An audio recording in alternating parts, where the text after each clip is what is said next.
ভিডিওর শুরুতেই সবাই একটা লাইক দিয়ে আমার ভিডিওটা কন্টিনিউ করবেন প্লিজ। হ্যালো ভিউয়ার্স, আসসালামু আলাইকুম। কেমন আছেন সবাই? আশা করি সবাই ভালো আছেন। আলহামদুলিল্লাহ আমরাও ভালো আছি। সকালে যে আপনাদের ভাইয়া মাছ নিয়ে আসছে, খাইলে দুনিয়াটা খাওয়া যায়। কিছু কিছু টিপস বা কিছু জিনিস খরচ কমাইলে আপনারাও আমার মতো এই মাসের শুরুতেই 1500 টাকা জমাতে পারবেন। তো এই যে দেখেন, এখানে কিন্তু 1 কেজি চিংড়ি মাছ নিয়ে আসছে। আমি এখান থেকে কিছু চিংড়ি মাছ হচ্ছে এই যে রান্না করবো লতি দিয়ে, আর এখান থেকে 2টা কই মাছ নিয়েছি রান্না করার জন্য।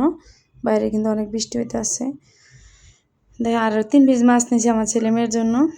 আর এগুলো হচ্ছে যে মানে চিংড়ি মাছের যে জোগা বলে, কেউ মাছের মাথা বলে, যে যেটা বলে, এগুলা দিয়ে যে আমি ভাতটা কিন্তু অফ ক্যামেরা আগে রান্না করে ফেলছি, কারণ গ্যাস নাই, সিলিন্ডারে রাঁধতে হবে। তো এই যে এগুলাতে ভর্তা বানাবো। আর আমার এই 2টা মাছ হইলে হয়ে যাবে, আপনাদের ভাইয়া খাবে।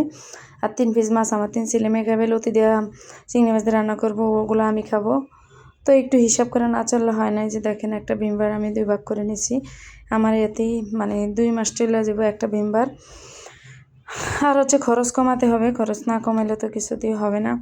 আপনারা এই যে আমার বাচ্চাদেরকে দেখছেন, আমি 3টা মাছ 3 জনের, কারণ দুপুরবেলায় তো দুগা ভাত হয়তো বেশি খাওয়া পড়ে, এর জন্য এই দুপুরে আর কি 3 পিস মাছ। রাত্রে হয়তো দুধ দিয়ে 3 ভাই বোনে খাবে। আর আমার এই যা থাকবে তরকারি দুপুরের, তা দিয়ে আমি রাত্রে খেতে পারবো। আপনাদের ভাইয়া তো রাত্রে আর ভাত খেবে না, হয় সে খাবে রুটি। তা আমার কিন্তু একটা দিন চলে যায়। আমি 2টা ডিম দিয়েও আমি একটা দিন পার করি। আর বাচ্চাদেরকে সব কিছু খাওয়া শিখাইতে হবে, কারণ সব কিছুর সাথে না মানাইলে কিন্তু আপনারা কিছুতেই হিসাব করে চলতে পারবেন না। তা আমার মতো একটু সব বাচ্চাদেরকে সব কিছু খাওয়ার অভ্যাস করবেন। তারপর হচ্ছে বিকালে একটু নাস্তা। আপনাদের সবার বাসায় দেখা গেছে আটা থাকে, চালের গুঁড়ি থাকে, চিনি থাকে, এগুলো কম বেশি সবার বাসায় থাকে কন্টিনিউ সব সময়। তো এগুলো দিয়ে চাইলে একটু বিকালে একটু কিছু পিঠার মতো করে বানিয়ে দিতে পারেন। আমাদের দেশে গোল গোল করে ওগুলোর বড়া পিঠা বানায়, বাজে যেটাই বলে, আপনারা বানিয়ে দিতে পারেন, তাহলে একটা দিন চলে যাব। তারপরে হচ্ছে বাহিরের খরচ কমাইতে হবে। বিকালে চা নাস্তা হিসাবে যেই খাবারটা খান 200-300 টাকা দিয়ে কিনে সবাই মিলে, ওইটা না করে বাসায় কিছু একটা বানিয়ে খেয়ে ফেলতে পারেন, তাহলে একটা দিন চলে যাবে আপনাদের। আর সব কিছুর সাথে বাচ্চাদেরকে আপনারা মানিয়ে নেবেন, কারণ বাচ্চাদেরকে সব কিছুর অভাব শিখাইতে হবে। অভাব না শিখাইলে বাচ্চারা বুঝতে পারবো না। কিছু কিছু বাচ্চারা আছে আপনার কিছু চাওয়ার আগেই হাতের কাছে বাবা মা এনে দেয়, কিন্তু ওই সকল বাচ্চাগুলো খুব একটা ভালো হয় না, কারণ জানে কিছু চাওয়ার আগেই বাবা মা সব কিছু তাদেরকে দিবে।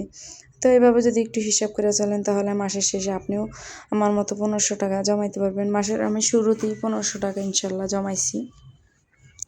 তো দুপুরে যে একটু কফি বানিয়ে খাইতেছি, সেটাও আপনাদের সাথে শেয়ার করলাম। আর হচ্ছে সব সময় আমি যে কথাগুলো বলি, সে কথাগুলো আপনারা অবশ্যই মনোযোগ দিয়ে শুনবেন। আপনারা সব সময় পাইকারি দরে জিনিস আনার চেষ্টা করবেন। এখন দেখতাছি যে ইদানিং কাঁচা সবজির বাজারে গেলে শাকও এক মূল্যে বিক্রি করে। এক মূল্যে বলতে, যদি বলে যে এক আটি শাক, আমি জিজ্ঞেস করবো কত, সে বলে 50 টাকা। যদি বলি যে 5 টাকা কম নেন, না সেটা হবে না, এক দরে। তো আপনারা কখনোই এক দরের জিনিস কিনতে যাবেন না, এক দরের দোকানে যাবেন না।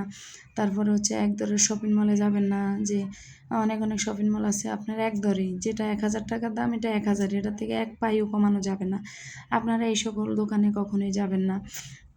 তারপরে হচ্ছে একটু নর্মাল দোকান থেকে কিনে যদি ভালো জিনিস কমের ভিতরে পান, তাহলে তো ক্ষতি নেই কোনো। তাই দেখেন, আমি কিন্তু এখন লতি দিয়ে চিংড়ি মাছ রান্না করবো। এখানে অল্প কটা চিংড়ি মাছ নিছি, কারণ চিংড়ি মাছ প্রতি দাঁতের নিচে দেওয়া লাগে না খাওয়ার সময়।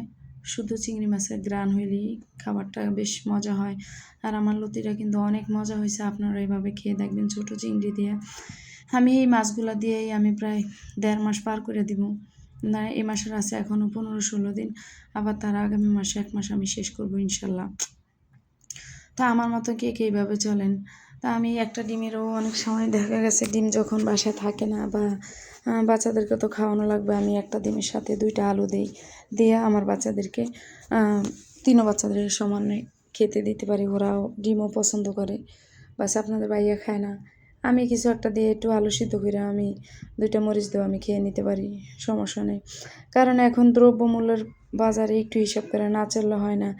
একেবারে আমরা খাইও থাকবো না, আবার না খেয়েও থাকবো না। ইনশাল্লাহ যেভাবে আল্লাহ চালায় ওভাবেই আমরা চলবো। তারপরে যে দেখেন আমি কিন্তু ছোটো চিংড়ির মাথাগুলো ফালাই দিতে পারতাম, তা আমি ফালাইনি সেগুলো।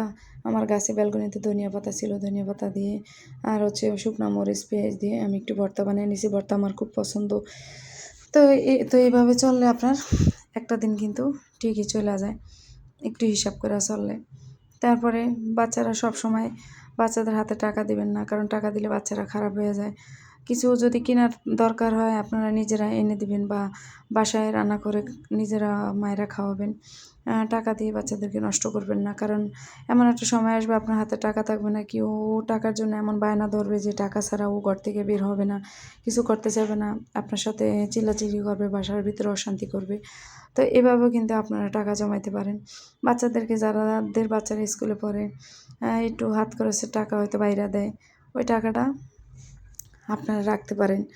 ঠিক এই যে আমার মতো এই যে খরচ করে বললাম যে দ্রব্যমূল্যের বাজারে যে অবস্থা, এক মূল্যের দোকানে কখনোই যাবেন না। আর হচ্ছে একটু হিসাব করে চলবেন, খাওয়া দাওয়ায় হিসাব করবেন, নাস্তা পানিগুলো আপনারা নিজেরা বাসায় তৈরি করবেন, একদমই কিনে আনবেন না। তো আমার ছেলেটা বারবার ডিস্টার্ব করতেছে, কথা বলি এর জন্য, ওর জন্য বসতেও পারতাছি না দেখেন। তবুও সব কিছুর মূল্যই হচ্ছে এই যে আমি 1500 টাকা জমিয়েছি। তো আমার ভিডিওটার শুরুতেই সবাই লাইক দিয়ে আমার ভিডিওটা দেখা শুরু করবেন, নতুন হলে সাবস্ক্রাইব করে আমার পাশেই থাকবেন।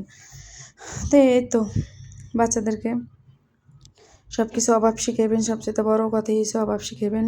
সব কিছু চাওয়ার সাথে সাথে ওরা পেলে কিন্তু খারাপ হয়ে যাবে। সবাই ভালো থাকবেন, সুস্থ থাকবেন। আল্লাহ হাফেজ, আসসালামু আলাইকুম।